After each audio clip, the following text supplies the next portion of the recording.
I invite the young people of the church to learn about and experience the spirit of Elijah.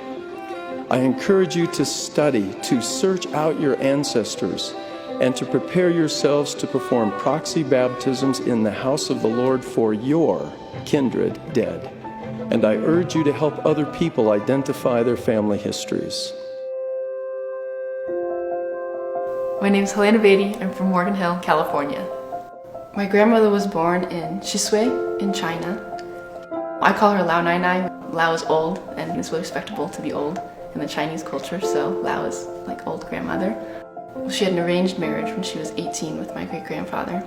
She passed away last July when she was 104 years old. Yan is the Chinese family name that has been passed down for generations from firstborn son to firstborn son.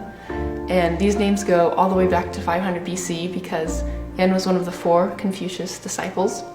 So there's a temple that has all these names of these sons, but it doesn't have any of the names of the women because only the men were allowed to know the first names of their wives.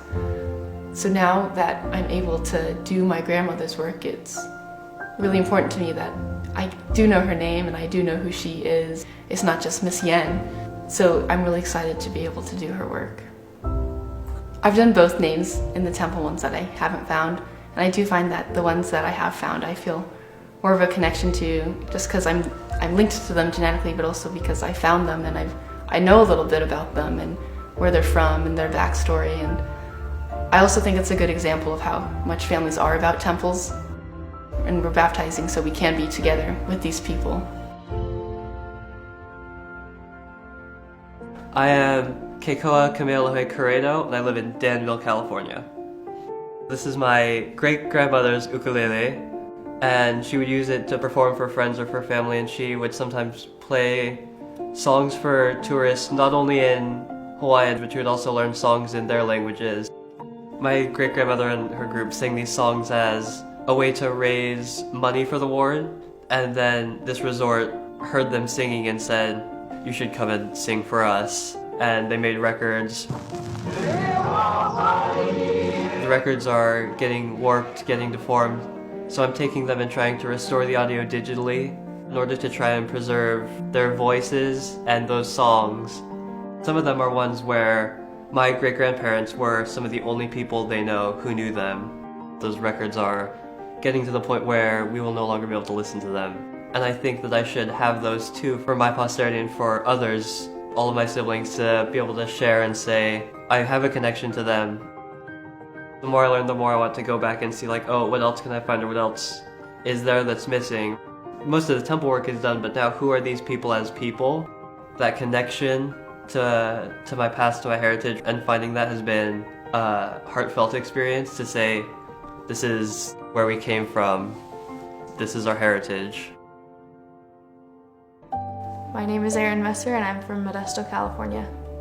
My great-grandmother was always very energized and always remaining positive in every situation. She never took a break. Even at 99, she was just always having the time of her life. And I feel like she shaped who I am today. My great-grandmother, towards the end of her life, was placed in a care facility because her health was getting worse. One of the times we visited her was right around Christmas time, and I could tell she was really lonely, and even though she was with us, she was sad. And what I thought of was playing the piano, which is something I don't normally do because I am not very confident in my ability, but I felt prompted, so I sat down at the piano at the facility and I played When He Comes Again from the children's songbook. I felt very happy to be able to share that with her, and I felt the spirit very strong, very close to her in that moment. I'm very excited to do my great-grandmother's temple work. I feel like there's very few things that I've anticipated this much. She was very close to me all throughout my life, and to be able to be baptized for her and confirmed for her, now I feel like I'll be even more connected.